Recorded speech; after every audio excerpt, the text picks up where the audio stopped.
Today's talk is taking the BS out of IBS and digestive imbalances. As I'll share, I had several gut issues that I was dealing with, and that's what kind of provoked me to get into the field that I'm in. And I've seen how frustrating it is when you're struggling with these symptoms, and really how it affects every ounce of your being and every ounce of your body. I wanted to start off just on a light note with a quick video. If you guys have struggled with digestive issues, this is something that you'd be able to relate to. I'm hoping the audio works on this, but this is a clip from the Family Guy.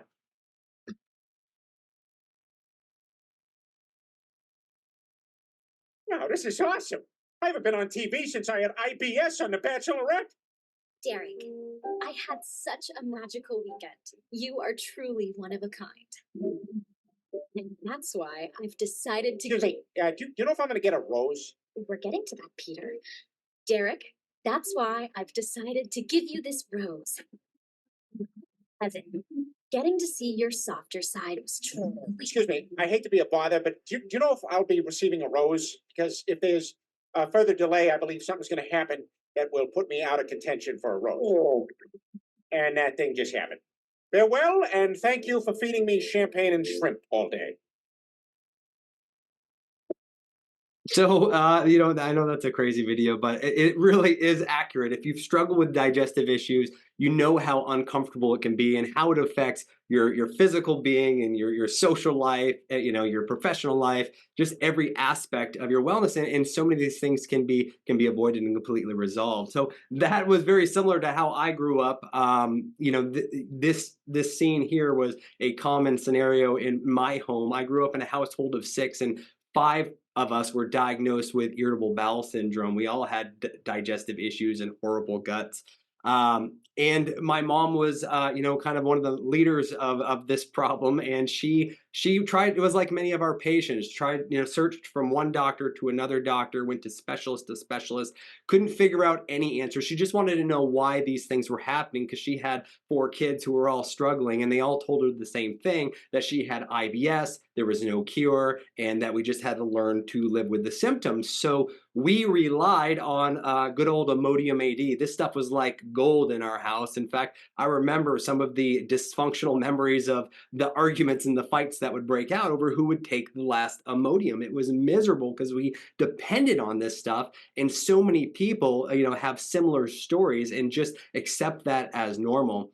It wasn't until much later in life, I was actually at the tail end of my medical training, I got a phone call from my mom, and I still remember it, and she was extremely excited because she found a doctor who practiced functional medicine. And this doctor, she said, sat down, spent ample time listening to her story, had her make some simple changes to her diet, and it completely resolved her symptoms. And I will admit, I was like most medical practitioners are when they hear about functional medicine. I remember being very, very skeptical. The thought of resolving lifelong issues from dietary changes, in my mind at that point, was just completely unrealistic. I never learned anything about nutrition. I think we got one 30-minute class on nutrition in school. So obviously this was witchcraft or voodoo medicine or snake oil. That's what a lot of people think. And honestly, that's what I thought. But I was so desperate and sick of relying on Imodium that I was willing to make some changes, and I did. I made similar changes to what she did, and my symptoms completely went away as well, and it was just extremely eye-opening. This was enough evidence for me to become a believer, and and this chain of events was really what drove my passion to find and to pursue training in functional medicine. And, looking back on this story, it really is frustrating because, I spent over 20 years, running to the bathrooms and having horrible cramping and bloating and gas and all of these, the brain fog and all the stuff that comes along with digestive imbalance. And it could have been completely avoided. This was totally unnecessary if someone just listened to my mom's story, because this here is a picture of where I grew up. This is my parents' dairy farm. And lo and behold, one of the biggest food culprits for myself and many of my family members was dairy. So, if someone would just taken the time to listen and investigate and recognize that food can be medicine, but also food can be problematic, it would have saved a lot of suffering. So this is my family. I have five little ones, and this is the reason I do what I do. And I think it's important for everybody to have this motivation. It doesn't have to be family. It could be friends. It could be traveling. It can be just wanting to feel good. It can be, goals professionally. We all have to think about what's going to drive us to make the changes we need to make. Because if we don't start thinking about that now, it's going to be too late. We need to focus in on, what we want in the future so we can be motivated to make the changes today. Why are we here today? Well, we're here to talk about the gut. So your gut is home to trillions of tiny tenants. There are actually more microbes in your digestive system than there are in the Milky Way. It's pretty impressive. Did you know that the gut houses a microbial community that is so vast it outnumbers our own cells by a ratio of 10 to 1? And it's not just about digestion. Your gut microbes play a vital role with your immune system, your metabolism, and even your mood. Your gut microbiome is in constant communication with your brain, sending signals that affect your thoughts, your feeling, and your behavior. And we've all experienced this. When you're not feeling well digestively, it makes you feel poorly mentally. And a healthy gut microbiome can absorb your nutrients and your food, but it's also a pivotal player when it comes to weight. A lot of people struggle with their weight and they can't lose weight or they can't gain weight. And a lot of that boils down to what's happening in the gut. Your enteric nervous system that regulates your gut is often called the body's second brain. You probably have heard that. And that's because the second brain consists of many, many neurons. In fact, it contains as many as 100 million neurons, which is more than what's found in the spinal cord and the peripheral nervous system. The gut is also intimately connected with the brain. So when the gut is inflamed, the brain's inflamed. And when the brain is insulted, so isn't the gut. It's well documented that the gut microbiome has a strong impact on various aspects of mood, contributing to anxiety and depression. In fact, 90% of the serotonin that's made in the body, that neurotransmitter that many antidepressants and anti-anxiety medications are targeting, is manufactured in the gut. Gut is linked to Alzheimer's disease. Gut dysfunction is linked to Parkinson's. Gut dysfunction drives autoimmunity. And the microbiome has been shown to play a major role with cardiovascular issues, which is the leading cause of death. And we can't forget about cancer. Everybody now is coming down with cancer. It's very scary. And there's lots of evidence suggesting how the gut and cancer are oftentimes connected. So the better we care for our microbiome, the less of all of this disease we're going to have. And it makes a lot of sense because 80% of our immune system is in the digestive tract. And whether you're dealing with a heart issue or an autoimmune issue or a cognitive or neurodegenerative issue or cancer, that is all related to a faulty immune system. So if we're going to get a lot of bang for the buck when it comes to healing, we need to focus in on our digestion and our microbiome. It is extremely important. So let's focus on some of the red flags that you may be experiencing to suggest that your microbiome is imbalanced, because these are the things you need to look out for, and a lot of these things we can focus in on before they become a serious issue. So bloating and gas. Bloating is never normal. A lot of times we just chalk up bloating to be related to a specific food. Well, that is a sign of inflammation and imbalance. Bloating is not something that we should be living with. Constipation and diarrhea. This can go in either extreme. I have patients who literally will go once a week to the bathroom to have a bowel movement once a week, which is horrifying, or they'll be going 10 to 11 times a day. And that was what I was experiencing growing up. And that is not a lot of fun, and it is a big sign of intestinal inflammation. nausea, indigestion. I can't tell you how many people these days are on drugs for indigestion, and these drugs, we'll talk a little bit more about them later, are bad news long term. If you even look at the labels, they're not meant to be long term. They're meant to be on board for a week or two, yet people are taking them day in and day out, and it's leading to some major complications. Malabsorption is another big sign of gut dysfunction. This doesn't have to be necessarily being underweight, but if you're overweight, you can be overweight and still malabsorbed. And then rosacea and skin issues. These are huge. If you've got rosacea on your cheeks, you most likely have a gut issue. And again, this gets treated topically, which completely misses the mark and is not treating why that problem is actually there. Eczema, same deal. I can't tell you how many times we clear up eczema by fixing the gut and working on nutrition. And then joint pain and inflammation. Remember that immune system is in the gut. So if you're experiencing, if you're feeling inflamed or you're having a lot of joint pain, you need to start with balancing the gut. And then, as I mentioned before, anxiety and depression or inattention, all of these mood imbalances can stem from an unhealthy gut, not only in adults, but also in kiddos. Brain fog is just a sign of brain inflammation. Remember, you don't have those pain receptors in the brain where you're going to get a headache. If your brain is inflamed, you're going to get brain fog. You're going to get cognitive decline. You're going to feel tired and weak. Those are all signs of a gut imbalance.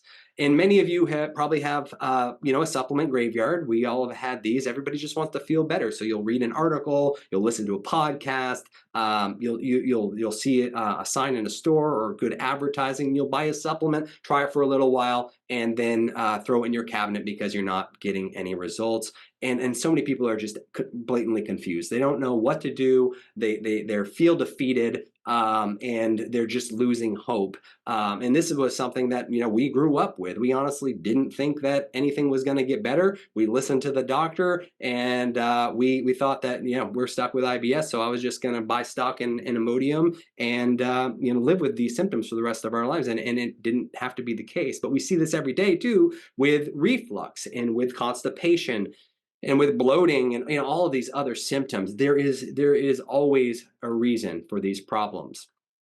I'm not sure if you've come to this conclusion or not, but many medical providers feel as though they need to give you an answer even when they have no idea in what's going on.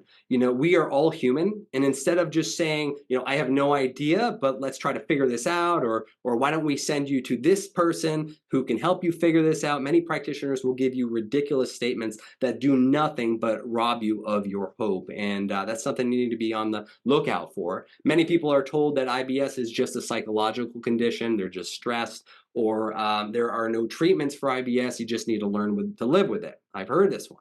IBS isn't a serious condition. Well, it's pretty serious when you're suffering every day and it affects various aspects of your life, but it's also serious because if you don't get your gut issues under control, it's going to lead to bigger problems down the road. Or diet doesn't matter when it comes to gut issues. We hear diet doesn't matter when it comes to any type of issue. It's so frustrating that the medical community has this thought process in the back of their head. Food is medicine. We've known this for a very long time. And if we don't take that into consideration, we're going to miss the mark. But here's the reality. This is not an uncommon problem, and it's absolutely not normal. Digestive distress and IBS is there for a reason. You don't have to accept this as your new state of normal. The key is to figure out and correct the why behind these problems. And that is the number one thing I hope you take out of this talk is you need to ask the tough questions. You need to get to the bottom of that why. And it may not be clear right away, but there's always a why. Whenever there's an imbalance in your body, we have to get to away from the thought process that there's a pill for every ill. Today's medical model revolves around pharmaceuticals, and it dismisses the fact that disease and dysfunction happen for a reason. I mean, I remember in school, that's all we learned about. We had, hours and hours on pharmacology. We had, like I said, 30 minutes on nutrition. To stop diseases from progressing and to prevent them altogether, we need to act as medical detectives, and we need to figure out what's triggering the imbalance and what is missing within our bodies, or what is triggering the problem from our environment. And with this approach, we can stop relying on these band-aid solutions. We can say goodbye to the debilitating digestive symptoms that rob people of their joy, and we can actually absorb our nutrition naturally and hopefully regain the vibrancy that we once knew and deserve. I thought it would be nice to kind of give you an example of someone that we've worked with. This was actually a mom who wrote a testimonial about her daughter. And what's unique about this mom is she is a conventional pharmacist, and she decided to take a leap and try to get some answers for her daughter because she was just getting nowhere. So she said, when my oldest child started to have some health issues, I was at a loss for how to deal with the situation. As a pharmacist, I knew that what she was experiencing wasn't typical. I know the basics of many health conditions and the medications that are usually prescribed. I also knew that in her case, they wouldn't help. When I couldn't bear to watch her suffer anymore, I went the only route I knew how to, and that was conventional medicine. While physicians we met were compassionate, I could tell they didn't know what to do with her, and I felt they dismissed everything I said. We were referred to a specialist because of some odd lab values, and the summary of the visit was him saying, "We don't worry about these lab values. A functional medicine doctor will be all over that, but we don't concern ourselves with it."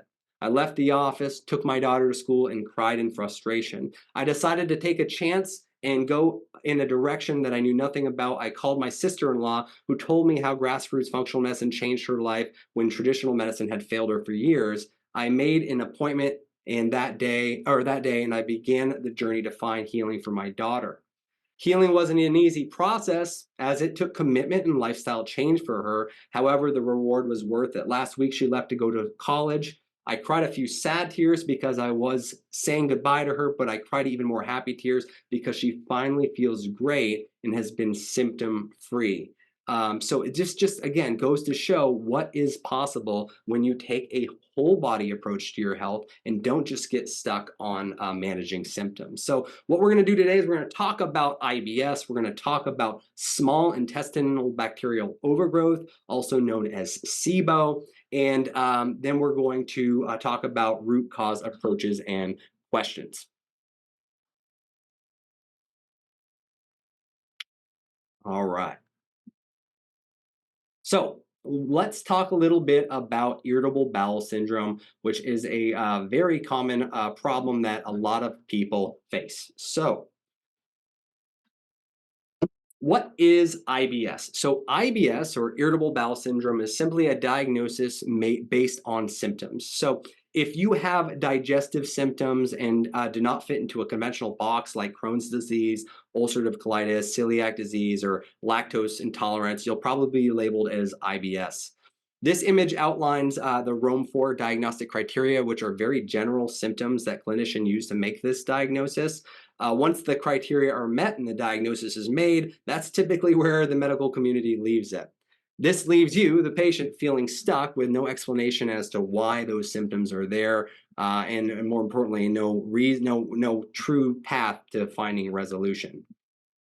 In the United States, 10 to 15% of adults suffer from IBS, and IBS accounts for 3.5 million doctor visits a year. That's a lot. The annual costs of IBS are $21 billion in direct and indirect expenses. Our current medical healthcare system is really, really good at acute problems. We wait for a problem to present itself, and when it does, we use medications or surgery to improve symptoms. And again, this is really great if you get hit by a bus, or if you have an acute infection or some other life-threatening issue. There's no better approach than our current model. But when you're dealing with chronic, ongoing issues, simply putting a Band-Aid on the problem doesn't get you very far. In fact, it can be kind of dangerous. Or you end up with these treatments. If you're diagnosed with IBS, I just printed this off from the standard medical reference guide that I have. This is what people get when they have these problems. So it's typically treated like it's depression. They might be given a couple of antispasmodics or the Imodium or the Miralax, but then they're moving on to treating the mood side of things with these SSRIs. In functional medicine, we take a different approach. As opposed to just being reactive and intervening when the disease is present and destruction is occurring, we like to be proactive, addressing the underlying causes that contribute to the disease in the first place.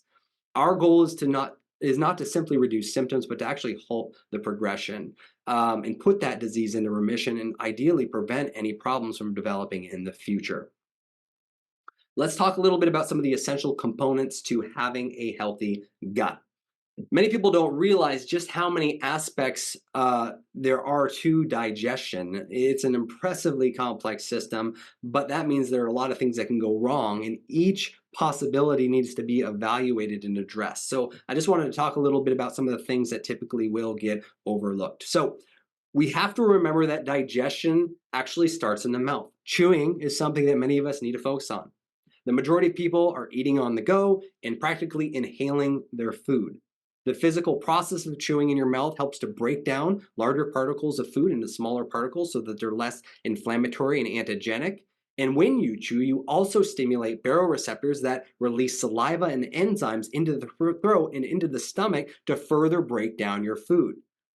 With softer food, ideally we want to be chewing that about 5 to 10 times, and more dense foods like meat and vegetables, we should be chewing those things at least 30 times. So something to think about. Saliva contains important substances including electrolytes and mucus and antibacterial compounds and enzymes and even immune cells to promote tolerance to certain foods. And can you guess what the number one cause of low saliva is? Big surprise, it's actually prescription drugs.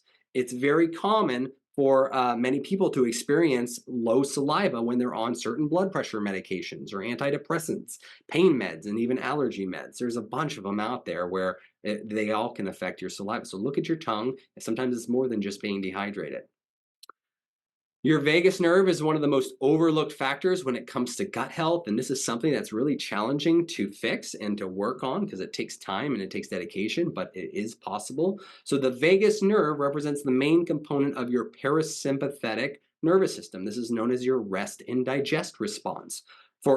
This oversees a vast array of crucial bodily functions, from heart rate to breathing to mood control, immune response, and even digestion. It's also the main highway connecting the brain and the gut.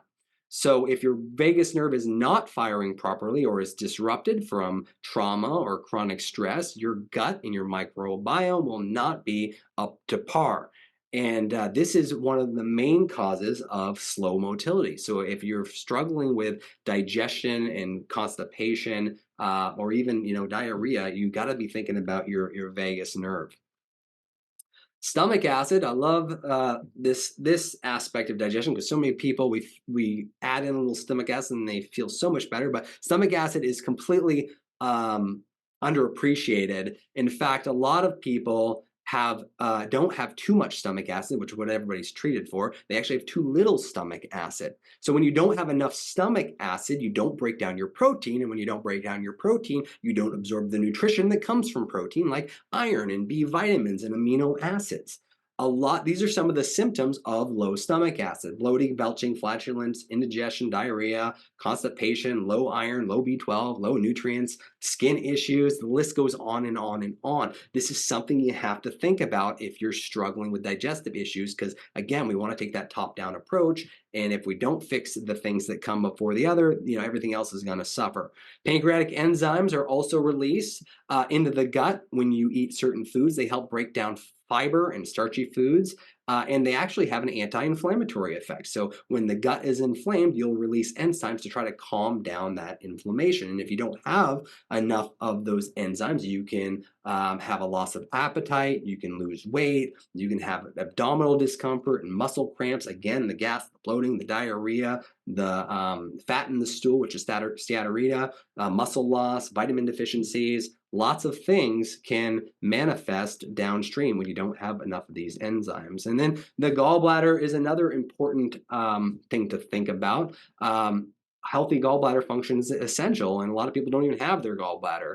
When bile is released from the gallbladder, it helps digest and absorb fats and fat-soluble vitamins, and it also helps remove waste. And remember, we live in a toxic environment, so if you don't have that working for you, it's going to set you up for having problems.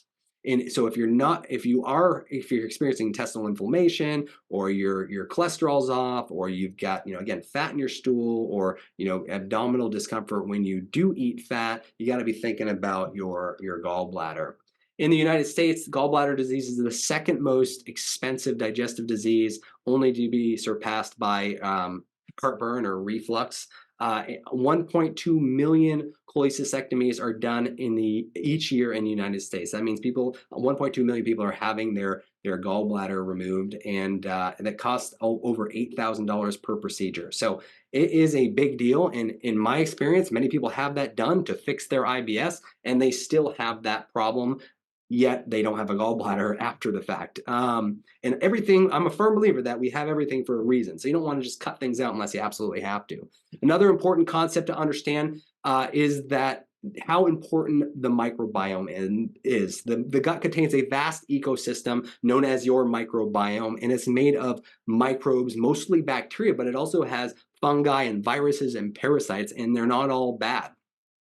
We're at the infancy of understanding this complex network of microbes. I just went to a conference a couple weeks ago, and it was a big topic of conversation. We still don't know hardly anything about this gut, but there's still a lot that we can do to get it under control. And there's a lot of cool technology coming out. I think eventually what we're going to find is that there's going to be testing available to where we can map out individual microbiomes and make specific recommendations based on each person's genetic sequence and particular makeup. So it's cool, it's coming. We just have to be patient and wait for it. But there's a lot we can do for our gut right now. All of these factors all of the factors that we just talked about have to be working properly for our microbiome to be balanced. So if you're looking to just to have a healthy microbiome, you can't just take a probiotic. You got to work on all of those other things. And in addition to that, we have to work on these things. So this is kind of a list of what's in the literature of factors that are known to increase diversity of the microbiome and factors that are known to decrease diversity of the microbiome. So, talking about increasing, we need to have a diet with lots of healthy diversity. We need to have diverse meals. We need to sleep. We need to have low stress. We need to have routine exercise. We need to be outdoors. And we got to avoid things like high stress and antibiotics and chemicals and pesticides, artificial sweeteners, living in the city. All of these things and then some are well documented to affect the diversity of your microbiome. So let's talk about some of the root causes of IBS. These are the things we want to address. Inflammatory foods are huge. As many of you know, our world is filled with junk. The food industry has a stronghold on our community, on our hospitals, on our schools, and we have to work to make changes so we are not influenced by this, because all of this processed garbage is the number one killer, I feel, for Americans, and the leading cause of disease. But so, some of the big players are the gluten and the sugar and the dairy, but it's not always those unhealthy processed foods that spark issues. In fact, we have many patients who react to what we would think are healthy foods, things like nightshades or, nuts and seeds. Sometimes people have problems with eggs. Everybody is different. So we got to get away from this one size fits all picture. We got to get away from, just relying on double blind, placebo controlled, randomized controlled studies, because, we can't group everybody into one bunch and expect the same result. It's not realistic. It's not common sense. We got to get away from the stress and toxic relationships. This is a tough one for a lot of people. This stress is a huge driver of inflammation, gut dysfunction, and chronic disease. Whether it's a relationship, whether it's a job, whether it is emotional trauma or past trauma, we got to prioritize this stuff, because if you don't fix it, your gut symptoms are going to come back. And environmental triggers are huge. This is another thing that gets overlooked. I recently went to another conference again where mold was a big topic of conversation. So many people are influenced by mold and mycotoxins and have no idea. The vast majority of people say, "Oh no, I have no issues with water damage," and then you do some testing on their house, testing on their body, and find out, yes, that is a culprit. When you have chronic inflammation from these environmental toxins, it is going to trigger intestinal permeability and leaky gut, which can then drive autoimmune disorders and gastrointestinal dysfunction. And we can't forget about pharmaceuticals. Sometimes the cure is actually the curse. So that's something that we find. I just had a lady yesterday who actually was prescribed a medication for her allergies by her doctor, and it came in. Depression was one of her main symptoms. We switched her over to a natural allergy medication, and her depression completely resolved. She's doing so much better. When it comes to gut health, we got to think about these drugs and not just what they're doing acutely, but what they're doing long term. Everybody's on proton pump inhibitors like omeprazole or Nexium. People take NSAIDs like Advil and ibuprofen constantly, oral contraceptives, antidepressants, antipsychotics, antibiotics. All of these things will influence your microbiome. And a lot of these things, and then some, contribute to intestinal permeability or leaky gut. I know a lot of people have heard about this. It's kind of a buzzword, but it's a real deal. There's lots of good literature on there, despite the fact that some of your doctors may roll their eyes about it. It is real. Tell them to look it up. And it is linked to a lot of problems. Essentially, leaky gut is your gut is lined with epithelial cells. There's only one layer of them, and they're all tight together and very prone to being damaged. Now, nutrients and certain things should sneak through and enter your bloodstream, but when those cells become damaged, then you get excessive leakiness and things sneak through into the bloodstream that shouldn't be there, like pathogens and food antigens and toxins. And that, once they enter the bloodstream, it invokes an inflammatory response, and that's where a lot of disease comes from. So we gotta know about leaky gut, and we gotta evaluate for it, and we gotta fix why it's there. A lot of autoimmune issues can trigger IBS and gut dysfunction. And unfortunately, sometimes they don't get picked up until it's very, very late in the game, like Crohn's or celiac or colitis. And by that time, a lot of the damage has already been done. So we got to be screening for this stuff early. Thyroid dysfunction is huge when it comes to gut imbalances. We got to evaluate the thyroid comprehensively because the thyroid is, one of the engine that runs a lot of metabolism. So if that is not up to par, then your gut is going to suffer in many directions. It can be too slow, it can be too fast, but we have to evaluate the thyroid thoroughly, and many doctors are only looking at the bare basics when it comes to thyroid disease. And then hormone imbalances. A lot of women especially will experience gut imbalances around menopause or right before their cycle, and that's a sign of a hormone imbalance. So you got to address those things, because if not, you're going to be left struggling. You can have problems with fungal imbalance, which is we call candida. This is some signs of candida: or sugar cravings, sweet cravings, white tongue, yeast infections, eczema, rashes. There's lots of things, and then there's lots of tests that can help us figure this out. Parasites, and we pick these up all the time. Parasites are common. Not all parasites are bad, or we should call them protozoa. Parasites are typically bad, but these guys come from contaminated foods. I'd love to think that all of our food comes locally. It's not the case at all. So a lot of foods come from different countries, and they can be contaminated, and so can our own water sources and foods locally. So we just got to be looking out for these things. And again, you need the right testing to do that. H. pylori is a bacteria that affects a lot of people, and we know this can be a bad player. It can lead to indigestion or reflux. It can lead to stomach cancers and ulcers, again, people aren't evaluating for this. And then there's SIBO. I wanted to spend a little bit of time on SIBO because this is such a big problem for so many people, and it can be absolutely miserable. But there's a lot that can be done. Sometimes it's a long process. They say that about 30% of SIBO cases are treated and they go away for good, and about 70% are more chronic, where you have to kind of keep them at bay. But it's definitely something that can be managed even when it is chronic. There's just, you gotta hit it from all angles. So what's the connection between IBS and SIBO? Well, some research suggests that up to 80% of IBS patients actually have SIBO. So what is SIBO? So SIBO, or small intestinal bacterial overgrowth, is simply having too many bacteria in the wrong place. As you can see from this graphic, the top image represents a normal digestive tract. The dark area represents higher levels of bacteria. which is supposed to be located in the large intestine, and the small intestine is supposed to have relatively low concentrations of bacteria, which are the lightly shaded areas. Now, the bottom image represents the digestive tract of someone with SIBO. Here you can see a higher abundance of bacteria throughout the small and large intestine. So the problem with this overgrowth is that when you eat specific foods, often healthy foods that get fermented by these bacteria, normally this fermented process, which creates gas, occurs in the large intestine. So in the large intestine, this gas has room to expand. But when you have an overgrowth in the small intestine and you create those gases in the small intestine, there's less room for those gases to expand. And that's where you get a lot of those nasty symptoms like bloating, gas, diarrhea or constipation, and more importantly, malabsorption. And when you have SIBO, it affects how you absorb your nutrients, and that's what can lead to other problems down the road. So you can see here, this is where the top is where where we should be having a larger concentration in the colon, but in SIBO, we have it throughout the gut.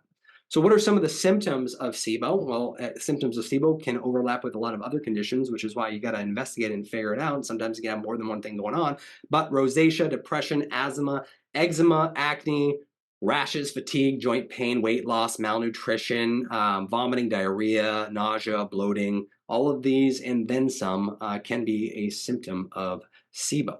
So let's jump into some of the solutions to think about when we're trying to battle SIBO. So the number one priority in my mind is we got to stop guessing.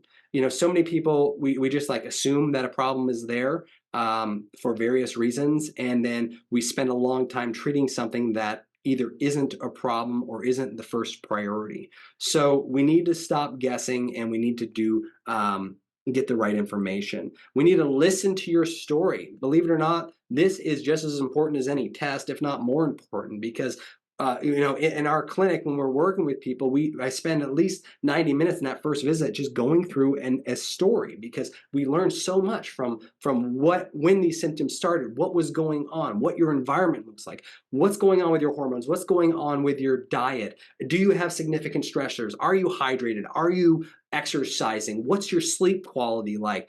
All of these things and then some really are important, because we need to figure out what the triggers of the dysfunction are and what changes we need to make to get them under control. And like I mentioned before, we've got to get the right testing. Unfortunately, the medical industry is very shy when it comes to testing because of the insurance-based model that we are under. If the insurance company doesn't want to pay for it, which it usually doesn't because it is a business and they want to do the limited amount of testing possible, then you're not going to be able to do it. But that doesn't have to be the case. A lot of times these tests are very affordable, and even if it is a little bit more of an investment, it saves you a lot of time and energy because it gives you answers so you can find a solution. SIBO breath test is essential when we're dealing with digestive issues. Remember, 80% of IBS cases are from SIBO. So typically the gold standard is a breath test. The breath test tells us what gases are being produced and where they're being produced, so we can figure out if there is an overgrowth. I'm also a fan of organic acid testing. This isn't a urine test. This is just a small slice of what this test looks like, but this is the malabsorption dysbiosis marker. So again, it tells us a little bit about metabolites from the small intestine that can be indicative of not only bacterial imbalance, but also malabsorption and fungal imbalance, which we call SIFO, or small intestinal fungal overgrowth, which can present very similarly to SIBO. Comprehensive stool analysis. I can't tell you how many people come into my clinic and they say, I've already done a stool test. And what they did is either a basic parasitology test, or they did a test to look for blood to make sure they don't have cancer, and so this test is totally different. This is a test that is like 20 pages long, and this is just the summary, but it's looking at aspects of your digestion, it's looking at inflammation, it's looking at the health of your microbiome, and it's breaking it up into different sections to show us, are you breaking down your proteins and your fats? Do you have enough stomach acid? Do you have any parasites or fungal or bacterial imbalances? The list goes on and on and on, but it's a very comprehensive test that we pretty much do on everybody because it gives us so much good information. I'm a huge fan of food sensitivity tests too. These aren't perfect. There's lots of different ones out there, but they can be very helpful. The problem with food sensitivity tests is they're only looking at one immune reaction, and sometimes your immune system reacts in many different ways to a food, but they can be very helpful because you're looking at close to 200 foods all at once, and you can't eliminate all of those foods from your diet or we wouldn't survive. So I do like food sensitivity testing in the right person at the right time. I also like leaky gut tests. Another problem with leaky gut tests is that people tell us, a lot of practitioners say, well, we'll just assume you have leaky gut. And a lot of times you can assume that. The benefit of having the test is it gives you insight into why that problem is there. And it also allows us to track if it's getting better. So for example, like if people have a lot of food reactions or low level inflammation, oftentimes zonulin will be elevated. If they have more significant issues like celiac or colitis, then you will see, or a significant infection, actin. If it's LPS, then it's more bacterial in nature. So there's lots of data we can gather from this leaky gut test, and we can also figure out if it's improving. So once we've utilized testing to identify what the imbalances actually are, which is oftentimes multifactorial, we need to fix the reasons it was there to begin with. So no matter what supplement you take or what drug you take, it's not going to get better long term if you don't fix those stressors that are driving the imbalance to begin with. We also got to focus on those foundational elements of digestion, from chewing to the microbiome, moving in a top-down approach, because we don't want to miss one. If we miss one, we're going to miss several others. And then I always like to start with an elimination diet. And this is not that difficult. It is hard to do something like this on your own, but that's why we have lots of resources, and we kind of hold your hand through this, because this can be very, very powerful. Now, an elimination diet is a very broad term. This is going to look different depending on what you're dealing with. But essentially, the concept is you're removing some of the top inflammatory foods from your diet for anywhere from 30 days to 3 months, and then reintroducing them one at a time to see how your body reacts. But just doing a good diet can go a long ways and give you a lot of valuable information. But like I said, you want to have some help, because you don't want to be starving. You don't want to get malnourished. Oftentimes when you're dealing with gut issues, you're already struggling. So you just got to be careful and do this in a strategic way, but it can be very, very helpful. And then treatment of SIBO. This is tricky, and this is something I wanted to talk a little bit about because it's different for everybody, but there is a method to the madness, and it can be very successful in the long run. You just got to stay on top of it. So one of the diets that I really like to focus in on is called a biphasic diet. A lot of people are familiar with a FODMAP diet. FODMAP diet has specific foods that tend to feed SIBO. They're healthy foods, they're fibrous foods that are fermentable, and they are really good for your gut. But in the wrong situation, like with SIBO, those foods, even though they're healthy for most, can be detrimental. So the biphasic diet is a very structured plan that involves kind of combines a low FODMAP diet with another diet known as a specific carbohydrate diet. And together, it can work really, really well. But again, it's a structured process, it's comprehensive, and ideally you want to have some help with this, but it's not a long-term solution. This is essentially to help manage your symptoms, but it's not going to remove the imbalance. It's not going to remove that overgrowth. And that's where we have to look at specific treatment. So Xifaxan is I like Xifaxan for many ways, for many reasons. Xifaxan, my favorite thing about Xifaxan is that it finally woke the medical community up, recognizing that SIBO is a problem, and and it's led to them accepting it as a problem. So now patients aren't being told that it's all in their head, because up until a few years ago, when Xifaxan really first came out, that's what people were saying. Oh, no, this is just IBS. There's nothing you can do. So Xifaxan is prescribed quite often by GI, and I think it's a pretty good antibiotic, considering that most antibiotics will destroy your large intestine flora. This one's not supposed to do that. The problem with Xifaxan is that GI and other doctors aren't looking at why the SIBO is there to begin with. So we treat it, we knock it down, people feel better, and then it comes right back. And sometimes it's a couple of weeks, sometimes it's 6 months. But oftentimes, if you're not fixing the root cause of why that's there, and you're not addressing some of these other factors that we're going to talk about, you're going to relapse and feel poorly again. I'm a big fan also of herbal therapies. This is the herbs that we use, which I'll show you in a minute, have been shown to be as effective as Xifaxan. Instead of a 14-day or a 30-day trial, this one we usually do for 4 to 6 weeks, sometimes longer. But they work well. They're well tolerated in most people. And the other benefit with these herbs is they also have anti-parasitic and antifungal properties to them. So it's one of our go-tos. With a combination we typically use for hydrogen-based SIBO is SIBOCide and Canicide. These are just the names, but the contents of these products are what were researched in that study. For methane SIBO, that's a little trickier to deal with. Even with the antibiotics, we have to usually layer a couple of things in. The herbal that I go to is called Alipro. The main ingredient is allicin, which works really well for methane. And then it also has some other ingredients that also work well for SIBO and calming down the gut, but this one works well too.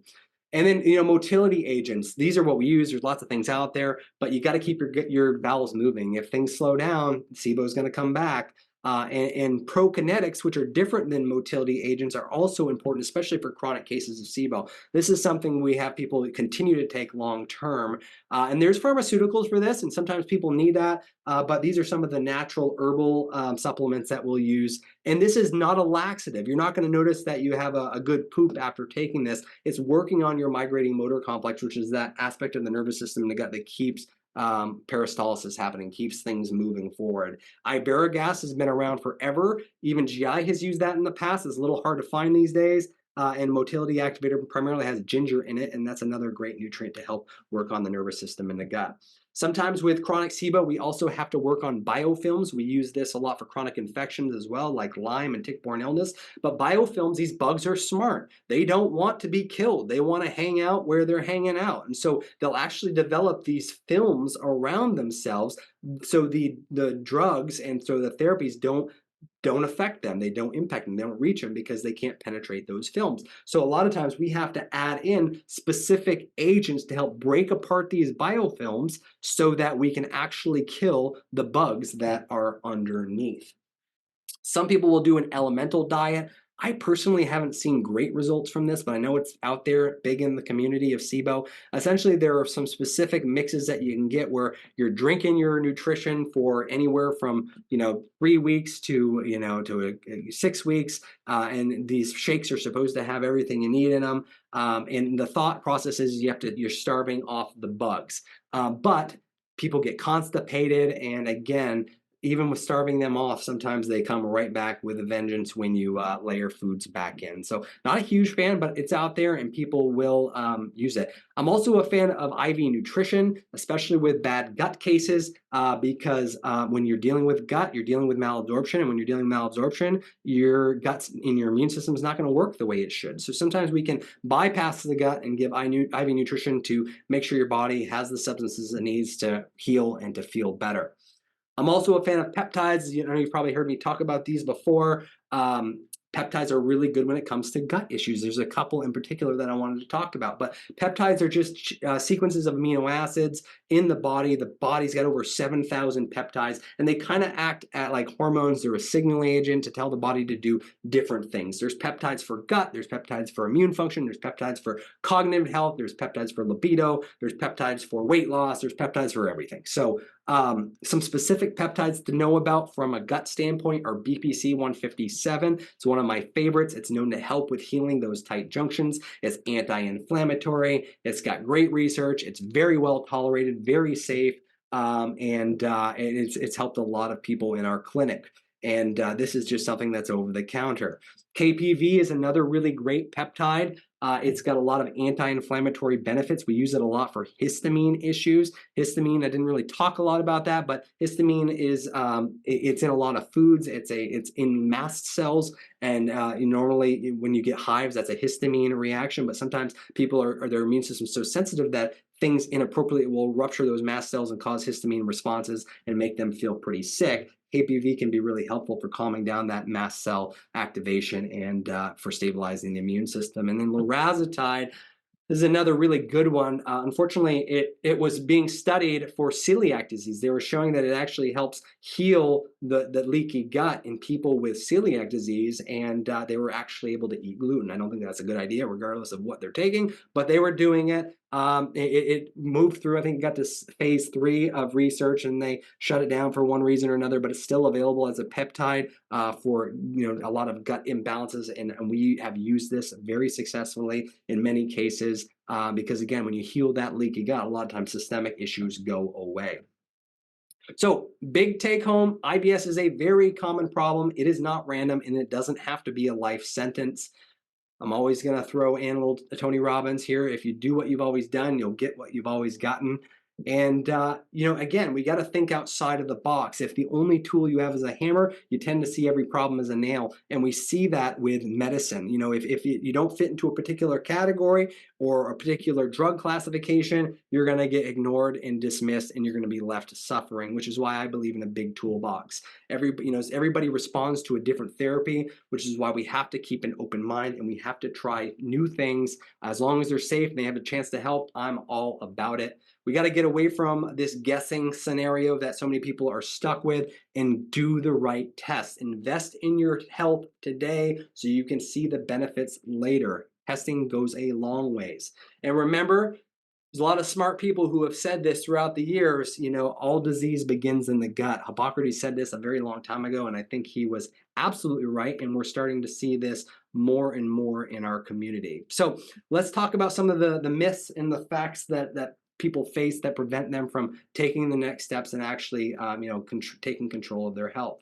They say, I've tried everything. I hear this all the time, and I don't like this statement because you have not tried everything. I know people feel defeated and they're losing hope and they feel like they've tried everything, but no matter where you are or who you see, you cannot lose hope, and you've got to recognize there's always a new path. You just got to keep moving forward. And then this also kills me. My doctor said there are no other options. You can't listen to one person. As medical practitioners, we are not gods. We are humans, and our knowledge and our abilities are limited. There are always people out there who are going to have new options and new solutions, and I would encourage you again to keep an open mind, because sometimes the true solution is outside of even what we do. We work with a team of alternative practitioners, and because there's lots of therapies that are available, and sometimes some of the things that sound the kookiest work the best. And you got to get out of this mindset. Again, you're too busy. We don't prioritize our health, and this is why we're having a surge of cancer and heart disease and diabetes and dementia, is because we're working our tails off our entire life, and then we're expecting to retire and live this beautiful life of good health, and it's too late at that point because we've already destroyed our bodies. We need to put in the work now so we can reap the benefit later. Your health has to come first. Everything else needs to come second. And then if health insurance doesn't cover, I can't do it. Let me talk a little bit more about this. We see this all the time. Our medical system has its flaws, and my belief is that this is one big one. Health is the best wealth, and if you really got to think about this, if you're going to either work on your health now or you're going to regret it later. Sometimes it is too late, and we don't want you to be in that position. This shouldn't be your norm. This is the life of so many people. It's like you retire and either something crazy happens, you're catastrophic, or you're going from one doctor's visit to the next doctor's visit, taking a boatload of pills, which many of which are treating the side effects of other pills. It's just heartbreaking, and it is not how we're supposed to live. We should be able to be vibrant and healthy and live a life with joy, not spending each and every day trying to find good health, but actually enjoying it. And I love this quote. It says, "Our future is created from choices we make every minute." So we need to start thinking differently about how we're living, because ultimately, if we just continue to rely on our medical system and our food industry and our insurance system, we're going to be in big trouble, and a lot of us are already there. So if you're looking for a different approach, this is our amazing team of providers. This is the GrassRoots family. If you are a patient, you've probably seen a lot of these guys. Jamie is on the right-hand side here. She's our newest provider. We're really looking forward to having her on board.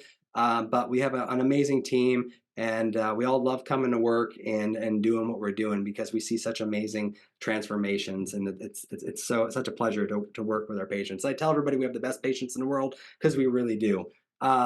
This is, just that kind of sums up our model and how we work. A lot of health issues are driven by chronic inflammation, whether that's autoimmune, heart disease, cancer, or more. And what's happening is people are just focusing in on the outside of these limbs here, looking at those symptoms. They're getting treated with medications to manage the symptoms. What we want to do is we want to dive into the roots. We want to figure out what's actually driving the imbalance, what's causing the problem, because if we work on the roots, these symptoms are going to disappear, and it's going to set you up for success long term. But it's a process. It takes time. It's not a quick fix.